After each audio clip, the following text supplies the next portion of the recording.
Bismillahirrahmanirrahim. Assalamualaikum warahmatullahi wabarakatuh. Alhamdulillahilladzi hadana li hadza wa ma kunna linahtadiya laula an hadanallah. Asyhadu an la ilaha illallah wahdahu la syarikalah wa asyhadu anna Muhammadan abduhu wa rasuluh. Allahumma salli wa sallim wa barik ala nabiyyina Muhammadin wa ala alihi wa sahbihi ajmain. Hadirin dan hadirat Bapak Ibu jamaah salat subuh serta tak lupa peserta i'tikaf yang dirahmati Allah Subhanahu wa taala. Alhamdulillah kita sekarang sudah berada di tanggal 25. Ini artinya berarti hari ganjil tinggal 1 hari lagi. Tanggal 27. Kalau tanggal 27 itu menurut mayoritas para ulama itu diturunkannya Lailatul Qadar, berarti masih ada kesempatan 1 kali lagi. Walaupun seperti yang saya pernah sampaikan bicara tentang Lailatul Qadar, bahwa betul kata para ulama, mayoritas berpendapat di 10 hari terakhir khususnya di hari ganjil, tetapi bisa jadi setiap tahun itu berpindah-pindah. Bisa jadi tahun yang lalu tanggal 27, tahun sekarang tanggal 25. Atau bisa jadi tahun yang lalu tanggal 25, sekarang tanggal 23. Sudah lewat gitu ya. Tapi ada 27 dan 29 kalau tidak salah ya. Bagi yang puasanya 30 hari ya. Tapi sekali lagi mudah-mudahan kita semua telah mendapatkan Lailatul Qadar di tahun ini. Amin Allahumma amin. Salawat serta salam tak lupa mari kita haturkan kepada baginda Nabi besar Muhammad sallallahu alaihi wasallam, keluarganya, sahabat-sahabatnya serta tabi'in-tabi'innya serta kepada seluruh pengikut ajarannya hingga akhir zaman. Bapak Ibu rahimakumullah, di pagi hari ini kita akan masuk pembahasan Al-Babus Sabi wa Thamanun, pembahasan bab 87. Udah nyampe 87 lagi Pak ya. Kita pembahasannya tidak runut, loncat-loncat. Di pagi hari ini kita akan bahas fi fadlil Qur'ani wa fadlil ilmi wal ulama. Keutamaan Al-Quran dan keutamaan mencari ilmu dan para ulama. Luar biasa, di bulan ini kita begitu mudah berinteraksi dengan Al-Quranul Karim. Saya yakin mungkin ada di antara ibu yang sudah khatam lebih dari 1 kali. Betul Pak? Ada yang 1 hari 5 juz, luar biasa. Ada yang 1 hari berkali-kali khatam. Sudah khatam berapa kali Bu? Waduh, tadi saja pagi sudah khatam 3 kali katanya. Gimana ceritanya? Ternyata dia baca Qul huwallahu ahad, Allahus samad, lam yalid wa lam yulad wa lam yakul lahu kufuwan ahad. Qul huwallahu ahad, Allahus samad, lam yalid wa lam yulad wa lam yakul lahu kufuwan ahad. 3 kali khatam. Karena Al-Ikhlas itu sepertiganya Al-Qur'an. Jadi Bapak kalau seandainya memang gak sempat sibuk, nah baca kulhu 3 kali, hatam 1 kali. Nah alhamdulillah kita bersyukur dan mudah-mudahan kita istiqomah, betul. Kalau di bulan Ramadan kita bisa paling tidak 1 hari 1 juz, atau tidak bisa 1 hari 1 juz, 1 hari selembar, yang penting istiqomahnya pasca Ramadan. Ya. Yang penting istiqomahnya. Nah, apa sih keutamaan Al-Quran dan orang yang berinteraksi dengan membaca, mendengarkan, menyimak, mentadaburi, dan lebih penting lagi mengamalkan dan mendakwahkan. Imam Al-Ghazali mengutip sebuah hadis, qala sallallahu alaihi wasallam, man qara'al Qur'an, barang siapa seorang yang membaca Al-Quran, summa ra'a anna ahadan utiya afdalu mimma utiya faqad istasghara ma 'azamahu Allah taala. Bapak Ibu, membaca Al-Quran, sering rutin. Bahkan bukan hanya sekedar membaca, mengajarkan. Walaupun mengajarkan alif batasa. Terus melihat ada seseorang yang dia itu memang gak punya kepedulian terhadap Al-Quran. Bahkan bisa jadi mungkin gak bisa baca Quran. Tapi Bapak Ibu melihat, wah ini orang luar biasa, kekayaannya berlimpah.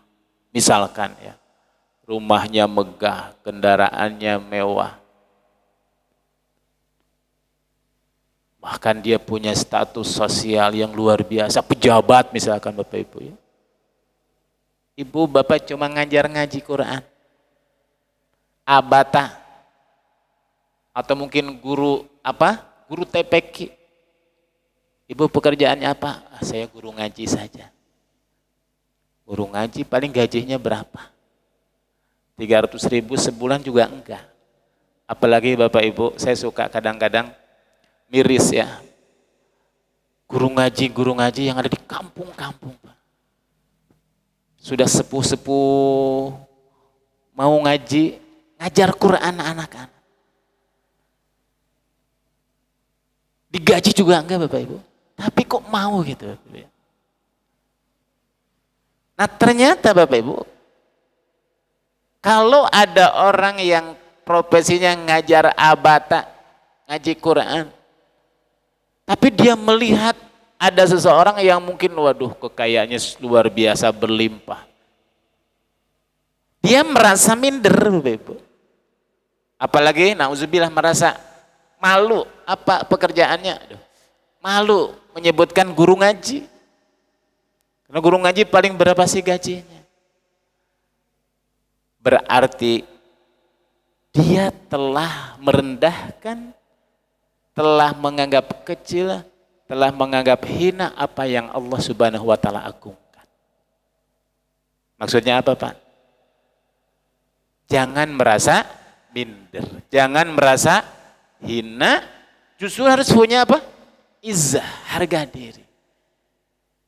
Harus merasa bahwa orang yang dekat dengan Al-Quran, membaca Al-Quran, rajin membaca Al-Quran, lebih lagi mengajarkan Al-Quran. Harus punya kebanggaan. Bukan sombong, bukan merasa hebat, bukan.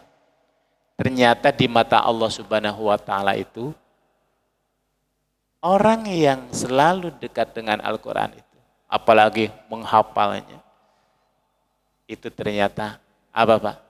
Istimewa.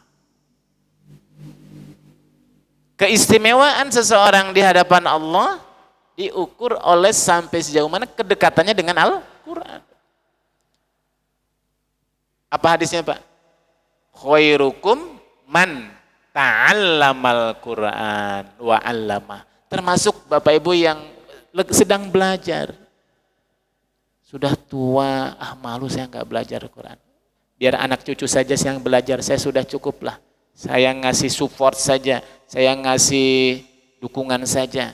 Sepertinya sekarang sudah mustahil nih, kalau udah tua itu kan pikiran, ingatan sudah mulai low bad kan itu kan, udah mulai lemah, mengucapkan kalimat apalagi huruf-huruf Arab itu susahnya minta ampun. Sudahlah, jangan begitu.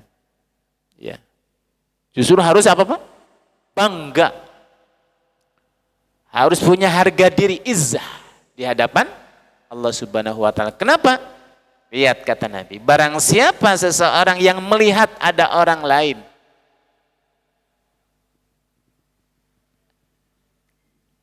melihat bahwa apa yang didapatkannya lebih utama dari apa yang dia miliki. Artinya apa? Tadi padahal dia baca Quran saja nggak bisa, nggak mau belajar lagi, nggak mau dengerin lagi, gitu kan? Nah, Bapak-Bapak jangan seperti itu. Ingat, segala sesuatu yang berhubungan dan dekat dengan Al-Quran itu istimewa di mata Allah. Lailatul Qadar, kenapa nilainya lebih baik daripada 1000 bulan? Karena malam itu bertepatan dengan turunnya Al-Quran. Nabi Muhammad umurnya paling pendek,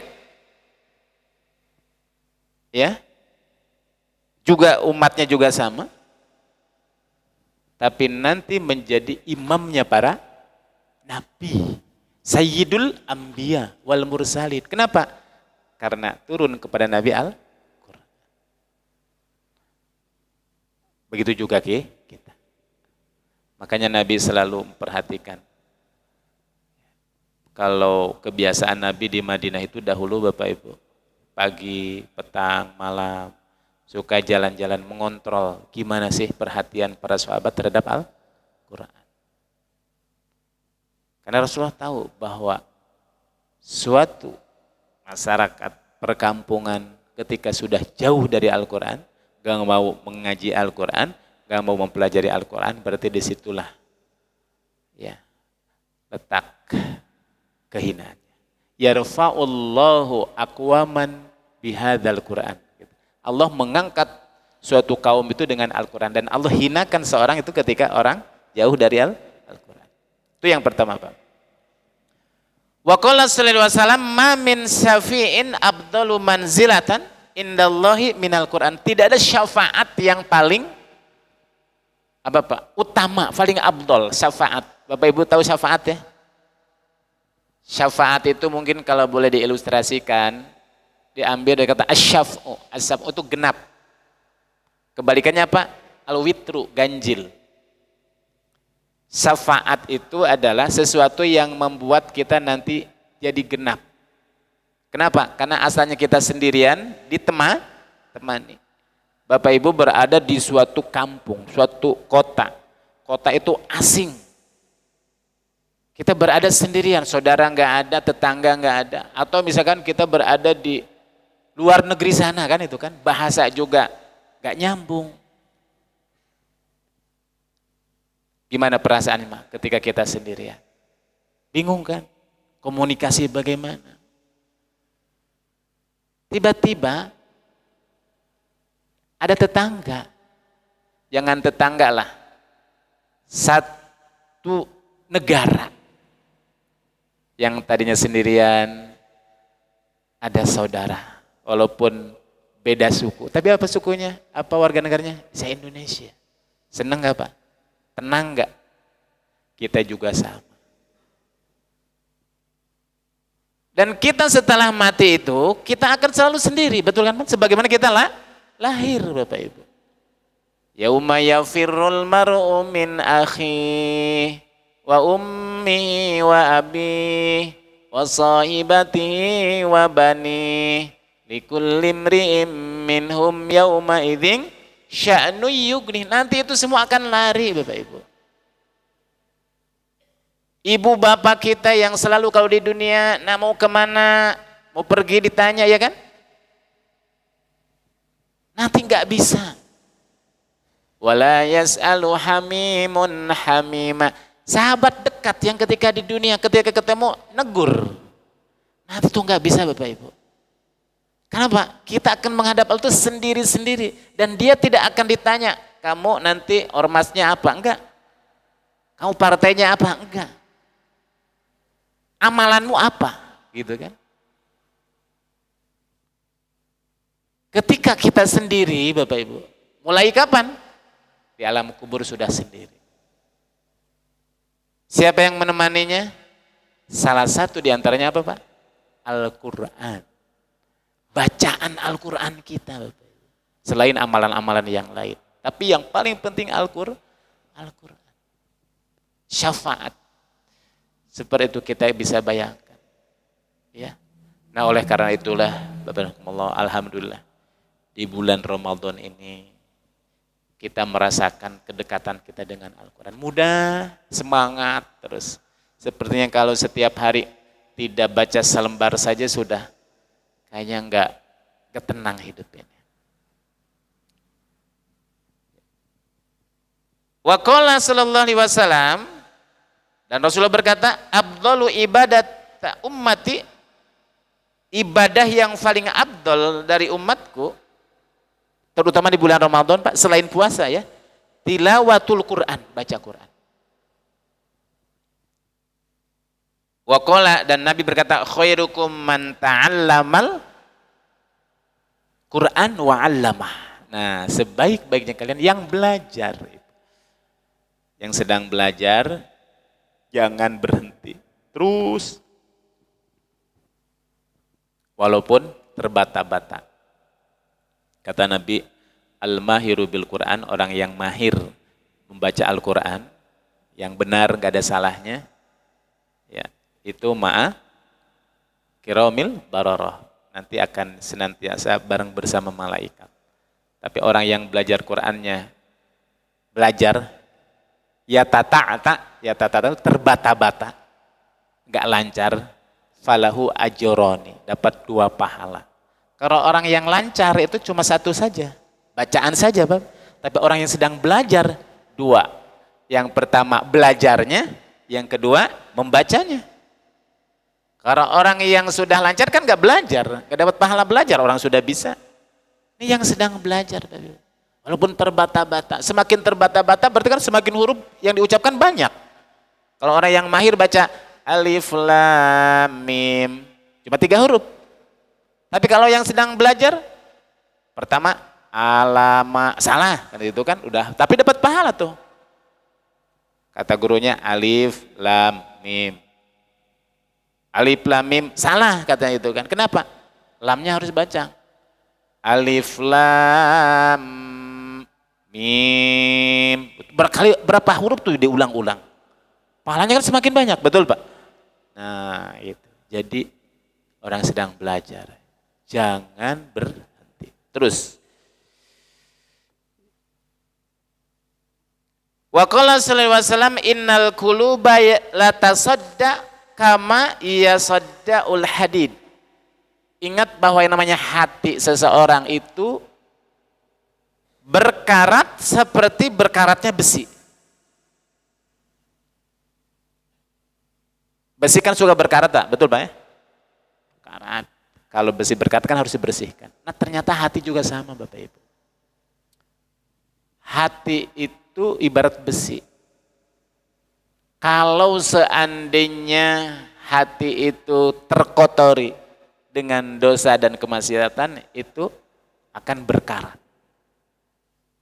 Kalau Imam Ghazali kadang mengumpamakan hati itu ibarat cermin Bapak Ibu, yang bersinar. Tapi cermin itu akan kotor ketika seorang melakukan dosa dan kemaksiatan. 1 titik kesalahan kan menjadi noda, 1 kesalahan dosa jadi noda. Kalau hatinya sudah kotor, ya ibarat cermin, gambar yang ada di depannya nggak jelas. Nah kita juga sama, semakin hati itu bersinar, bersih, maka kita akan mendapatkan nur cahaya dari Allah dan kita akan melihat Allah Subhanahu wa taala melalui ayat-ayat kauniyahnya. Semakin hati itu kotor, semakin kita jauh. Nah, terus bagaimana cara untuk membersihkannya? Membersihkan karat-karat besi itu. Faqila ya Rasulullah, wahai Rasulullah, ma jala'uha. Gimana cara untuk membersihkannya? Maka Rasul berkata, tilawatul Quran wa zikrul maut. Perbanyak baca Quran dan memperbanyak mengingat kematian. Mati lagi. Kemarin sudah kita bahas tentang kematian. Itu cara untuk membersihkan hati Bapak Ibu. Melembutkan hati. Melembutkan hati. Ya. Peka. Lembut hingga kemudian membuat kita termotivasi untuk memperbanyak amal saleh. Ya. Oleh karena itulah waqala Al-Fudail bin Iyad, hamilul Quran, orang yang menghafal Al-Quran, penghafal Al-Quran, hamilu royatal Islam, dia itu adalah pengusung bendera Islam. Royah itu bendera, panji-panji Islam.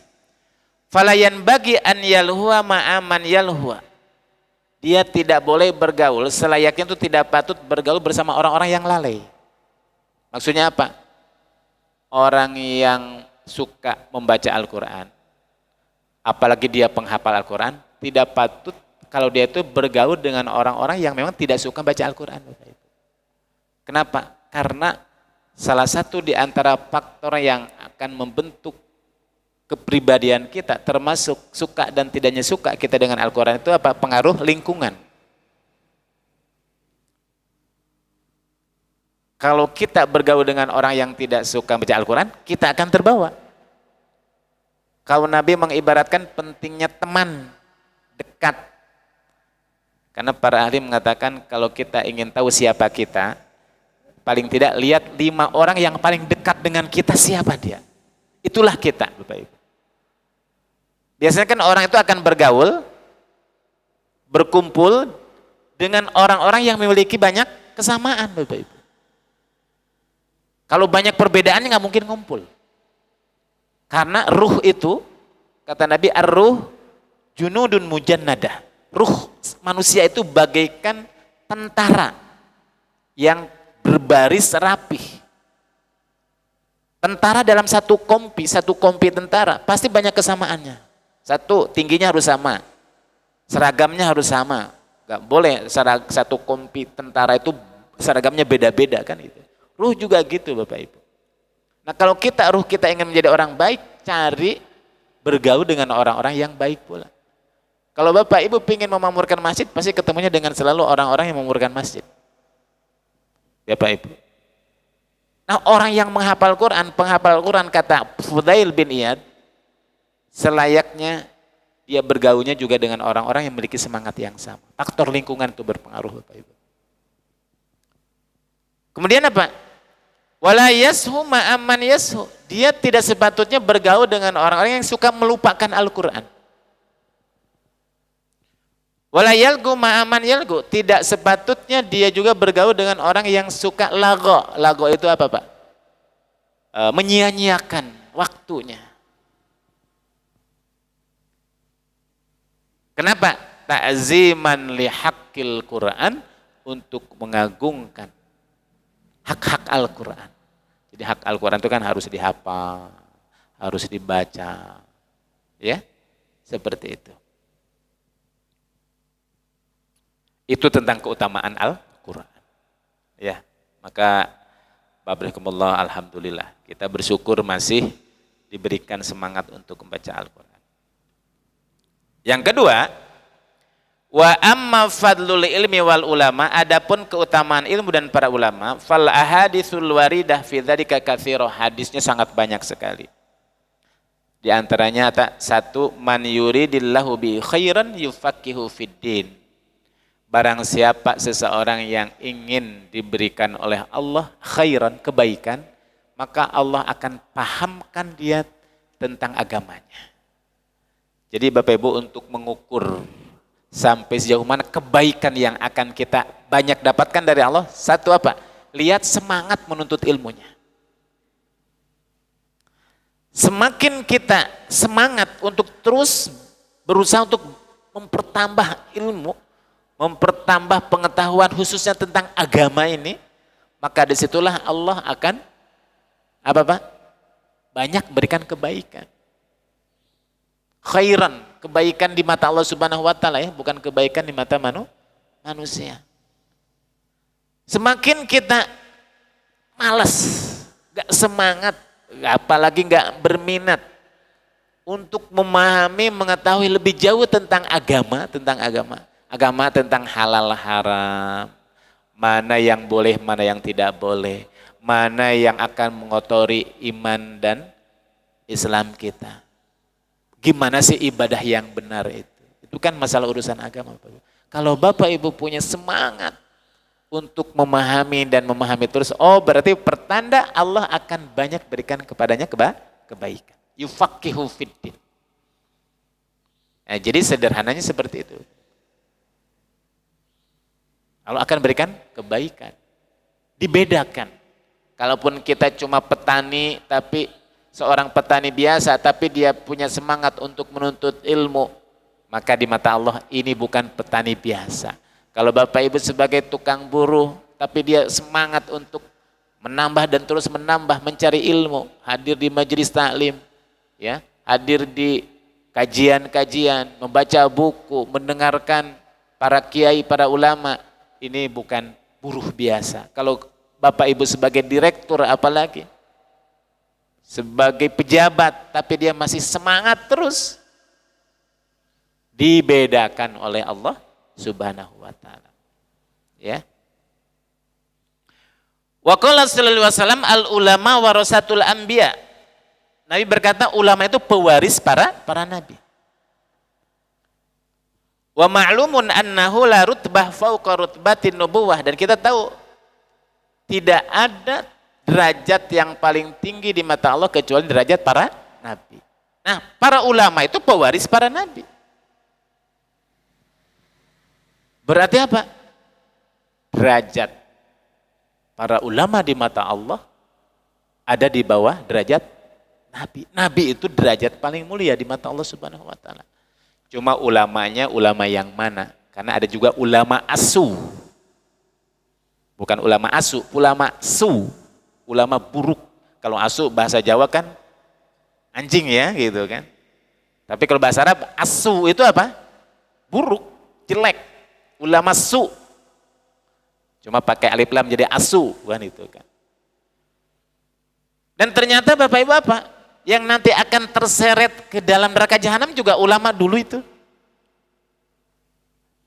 Tapi jangan dipotong nanti, oh ulama masuk neraka, jangan gitu kan. Ulama yang tidak ikhlas dalam mengajarnya, menuntut ilmunya, ulama yang orientasinya dunia atau apa? Pujian. Hati-hati. Penyakit ulama itu kan satu apa? Niatnya, Bapak Ibu, motivasinya. Nanti di yaumul kiamat tuh ada 3 golongan manusia yang ini ternyata terseret dulu ke dalam jurang neraka jahanam. Itu bukan kaleng-kaleng orang itu, bukan orang bodoh. Ulama banyak ilmunya. Satu ulama, yang kedua ahli sedekah, yang ketiga orang yang pergi ke medan jihad. Ya. Dalam sebuah hadis ini sahih, hadis riwayat Muslim, ini sering disampaikan oleh para ulama. Yang pertama nanti akan diputuskan oleh Allah Subhanahu wa taala. 3 orang ini dipanggil oleh Allah Subhanahu wa taala lewat malaikat. Wahai fulan, apa yang telah engkau lakukan sebagai wujud syukurmu terhadapku di dunia dulu? Aku sudah berikan umur kepadamu. Yang pertama dia mengatakan, ya Allah, aku sudah habiskan waktuku untuk menuntut ilmu. Dan setelah aku dapatkan, aku ajarkan. Bayangkan Bapak Ibu. Aku sampaikan ilmu itu kepada orang. Kata Allah apa? Kazabta, dusta engkau. Engkau melakukan semua yang bukan untukku.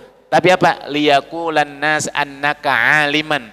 Liyakulan nas annaka qari'an. Tapi engkau tujuannya agar supaya engkau mendapatkan julukan. Engkau sebagai ulama besar. Engkau sebagai qari. Engkau ingin mendapatkan pujian. Bangga dengan ilmunya, bangga dengan jamaahnya, bangga dengan pengikutnya. Ria, Bapak Ibu, hati-hati. Ini penyakit tidak ikhlas.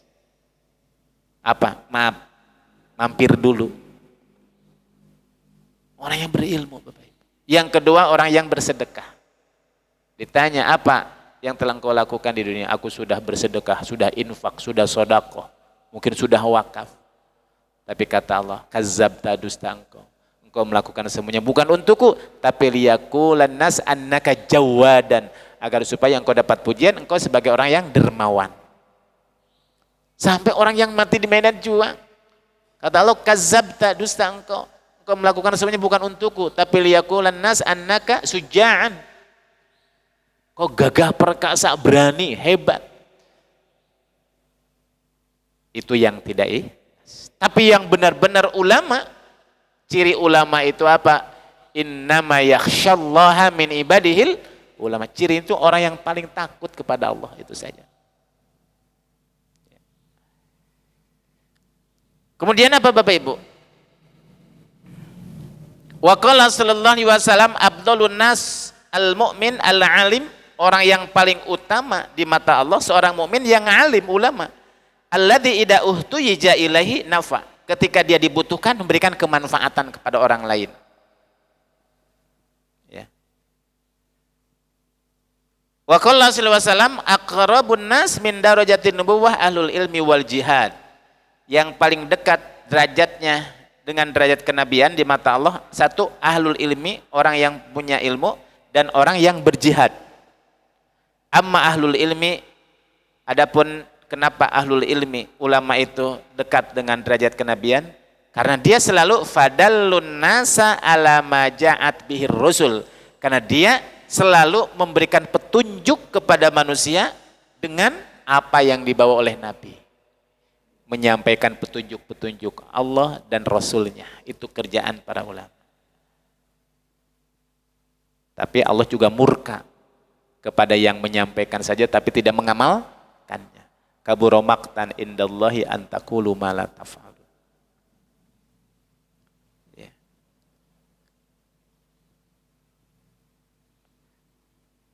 Wa amma ahlul jihad fajahadu bi asyafihim. Kenapa ahlul jihad, orang yang selalu jihad itu dekat derajatnya dengan Nabi? Karena kalau ulama menyampaikan petunjuk kepada manusia, orang yang berjihad apa? Dia berjihad dengan pedang-pedang mereka untuk membela dan memperjuangkan apa? Agamanya. Karena agama akan kokoh ketika dibela oleh para mujahid. Sehingga Nabi berkata al-mautu qabilatun aisaru min mautin alim. Matinya seorang kepala suku, kepala qabilah, lebih ringan daripada matinya seorang ulama. Maksudnya Bapak Ibu, kalau sekarang bukan qabilah, qabilah itu kan sekarang enggak ada. Pejabat publik, pemimpin,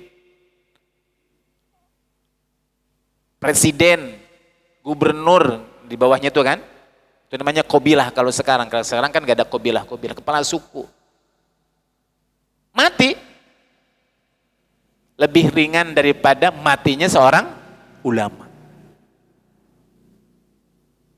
Itu kata Imam Al-Ghazali dalam kitab ini.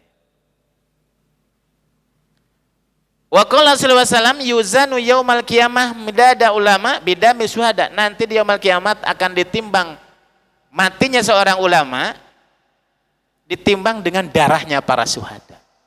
Hampir sejajar Bapak Ibu. Wa qala sallallahu alaihi wasallam la yasba alimun min ilmin, tidak boleh kenyang seorang ulama, seorang alim dari ilmunya hatta yakuna muntahahul jannah, sehingga sampai akhir ujungnya adalah surga, seperti pernyataan Imam Syafi'i. Imam Syafi'i itu pernah ditanya oleh muridnya untuk istirahat, untuk berhenti menuntut ilmu. Kata Imam Syafi'i, tidak boleh kita berhenti, tidak akan pernah berhenti. Aku senantiasa belajar dan mengajar hingga sampai aku sudah berada di sorga. Itu baru istirahatnya orang berilmu, itu adalah ketika sudah di sorga. Itu istirahatnya. Dunia itu adalah tempat apa Pak? Menanam, tempat bekerja, tempat menyemai. Istirahatnya apa? Nanti kalau sudah panen. Panennya kapan? Ketika sudah ada di sorga. Ini perintah untuk tidak boleh berhenti menuntut ilmu.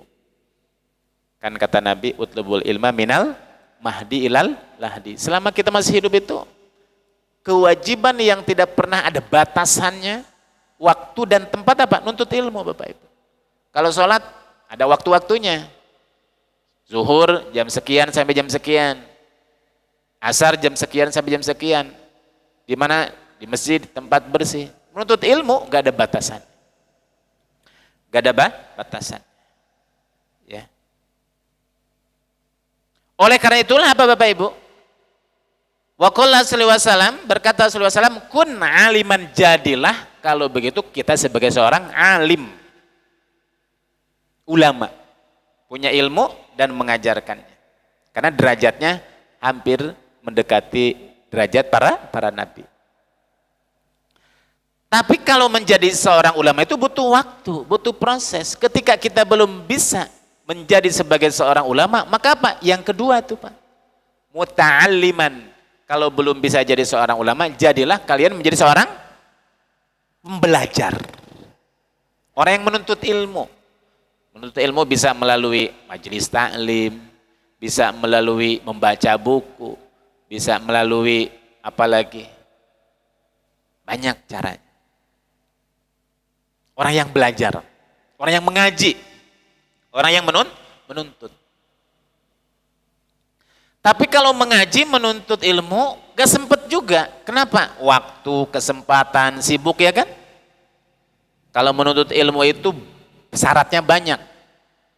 Kata Imam Syafi'i itu ada 7 orang baru akan sukses menjadi seorang ulama. Dzakaun, kecerdasan. Kalau jadi orang ulama kan butuh menghafal, betul Pak? Wajuhdun, kesungguhan. Tuluz zaman, panjang waktunya. Bukan 1 tahun, 2 tahun, bisa puluhan tahun. Ya, kemudian apa lagi? Kesabaran, butuh guru, butuh biaya. Tapi itu gak sempat, banyak syaratnya. Waktu sudah gak memungkinkan, maka diturunkan lagi Bapak Ibu. Kalau nggak bisa jadi ulama, nggak jadi pembelajar menuntut ilmu, yang ketiga apa? Au mustami'an, jadilah kalian sebagai pendengar saja. Nggak usah mencatat, nggak usah menghafal, dengerin saja. Walaupun masuk telinga kanan, keluar dari telinga kiri, nggak apa-apa, mendengarkan aja. Mustami'. Kalau orang mustami itu nggak ada ujiannya, Bapak Ibu. Saya dulu kuliah, itu satu kelas itu ada yang dia itu hadir, tapi nggak perlu ikut ujian. Nggak ikut ujian, nggak ikut absen. Kenapa? Karena statusnya dia bukan mahasiswa. Tapi apa? Mustami. Ya dengerin aja. Boleh dengerin aja. Ngerti nggak ngerti, wah dengerin aja gitu. Itu namanya mustami.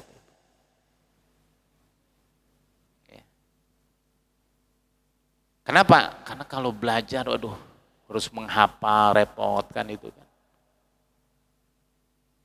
Kalau jadi mustami nggak bisa, au muhibban, jadilah orang yang muhibban itu apa Pak?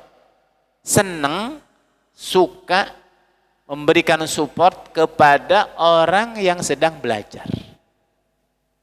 Itu namanya muhibban.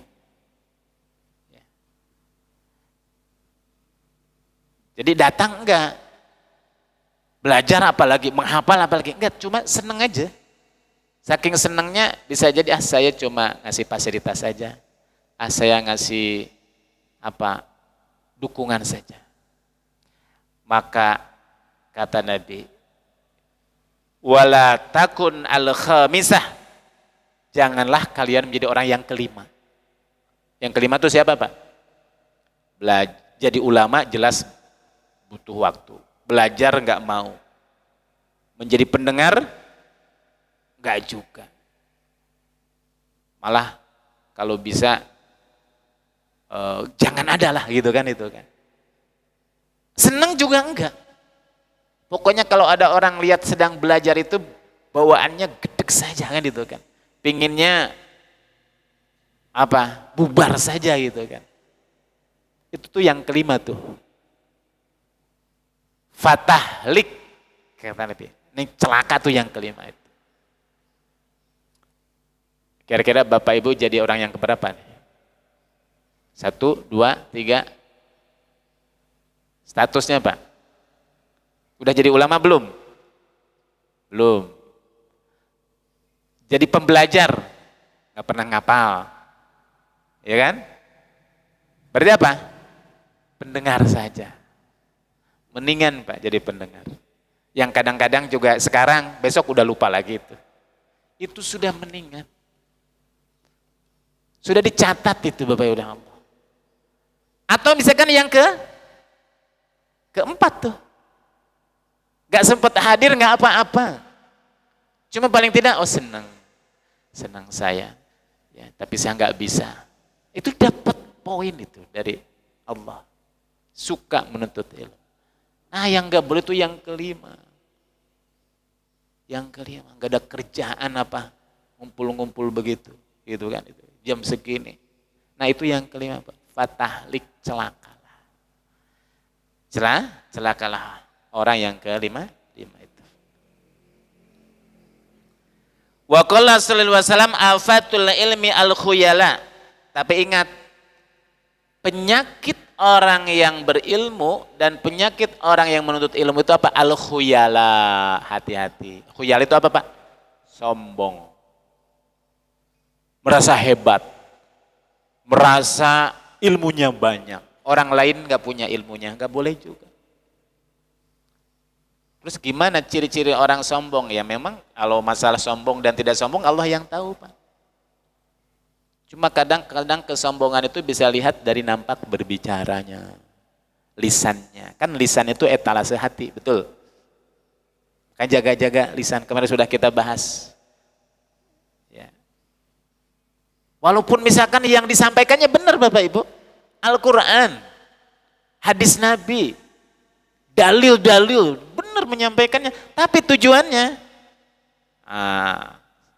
biar saya tahu orang lain bahwa luar biasa hafal hadisnya, gitu kan ya, sombong itu. Atau misalkan sampai disebutkan kalau menyampaikan dalil itu ayat ini adanya di bawah, geser sedikit, sekian. Kalau tujuannya hanya ingin memperlihatkan bahwa saya itu hafalnya sangat luar biasa, orang lain yang hafalnya cuma biasa-biasa saja. Kalau tujuannya itu, hilang itu Bapak Ibu. Karena tujuannya memberikan, menyampaikan, dan memperlihatkan kesombongan, kehebatan kita. Al-khuyala, niatnya sudah enggak benar Bapak Ibu. Maka penyakit orang yang berilmu itu apa? Ya tadi Bapak Ibu. Niat yang enggak sombong. Merasa bangga kalau pengikutnya banyak. Hati-hati. Meremehkan orang lain. Al-khuyala. Wa min amsalil hukama man talabal ilmi liriyasah faqad adamu taufiq was siyasah.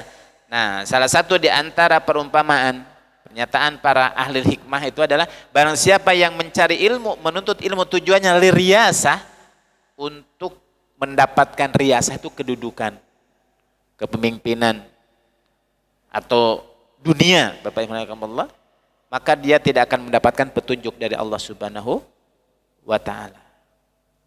Ya. Kenapa? Tujuannya sudah salah. Makanya Imam Al-Ghazali sempat beliau meninggalkan aktivitas ngajar mengajarnya dulu, padahal dia seorang ulama besar. Karena dia merasa bahwa selama ini dia ngajar itu ternyata niatnya sudah salah. Makanya dia berkontemplasi, meninggalkan selama berapa bulan lamanya, menyendiri berkholwah, ya, dan akhirnya kemudian menulis kitab, diantaranya adalah Ihya Ulumuddin itu, yang banyak bicara tentang masalah pembersihan apa Pak? Hati, dari riya, dari ujub, takabur, meluruskan niat, motivasi beramal dan yang lainnya. Perjalanan Imam Syafi'i seperti itu. Dan terakhir Bapak Rahimahullah, wa qala Syafi'i, Imam Syafi'i berkata, man ta'allamal Qur'an azamat qimatuhu. Barang siapa orang yang belajar Al-Qur'an maka dia akan agunglah nilainya. Wa man ta'allamal fikhi, barang siapa yang belajar fikih, jalla miqdaruhu, maka akan mulialah kedudukannya. Wa man ta'allamal hadis, kuyat hujjatuhu, barang siapa yang belajar ilmu hadis akan kuatlah hujahnya. Wa man ta'allamal hisab, hazala ra'yuhu, barang siapa yang belajar tentang al-hisab, hisab itu hitung menghitung, termasuk di sini matematika di antaranya, maka akan banyaklah ide dan pendapat-pendapatnya. Wa man ta'allamal gharib, barang siapa yang belajar tentang ilmu-ilmu asing, ya. Jadi yang disuruh oleh Imam Syafi'i bukan ilmu agama saja Pak, semua ilmu, karena ilmu itu pada hakikatnya datang dari Allah Subhanahu wa ta'ala. Barang siapa yang belajar ilmu asing termasuk bahasa asing, raqqa tab'uhu, maka akan lembutlah tabiatnya. Wa man lam ya'z nafsahu lam yanfa' ilmuhu, barang siapa yang merasa dirinya tidak bangga, tidak punya izzah, tidak punya harga diri dengan ilmu yang dia pelajarinya, maka ilmunya tidak akan bermanfaat. Ya. Nah, Bapak Ibu rahimakumullah, itulah di antara sekian keutamaan Al-Quran dan menuntut ilmu. Mudah-mudahan Bapak Ibu semuanya dimanapun berada, sedikit apapun yang kita dapatkan dalam rangka menuntut ilmu, mudah-mudahan ini menjadi bagian daripada bentuk rasa cinta kita, suka kita terhadap ilmu, pengetahuan. Syaratnya luruskan niat. Semata-mata untuk mencari ridho Allah Subhanahu wa Ta'ala. Bapak Ibu rahimakumullah, di bulan Ramadan menuntut ilmu itu begitu mudah. Hampir di mana-mana kajian, betul. Di televisi, di radio, di kantor-kantor, di masjid-masjid, di sekolah pesantren kilat, di mana-mana. Itu berkahnya Ramadan. Ramadan melatih kita untuk semangat menuntut ilmu. Maka kesuksesan Ramadan kita bisa lihat pasca Ramadan. Kalau setelah Ramadan kita masih terus semangat mengkaji ilmu, menuntut ilmu, oh berarti istiqomah dalam menuntut ilmu. Begitu juga apa? Membaca Al-Qur'an. Yang penting adalah mudah-mudahan kita selepas Ramadan kita masih tetap istiqomah juga. Demikian Bapak Ibu rahimakumullah kajian kita di pagi hari ini. Mudah-mudahan bermanfaat. Yang benar dari Allah dan Rasulnya, yang salah dari kehilapan saya pribadi. Allahul muwaffiq ila aqwamit thoriq wa nasrum minallahi wa fathun qarib. Assalamualaikum warahmatullahi wabarakatuh.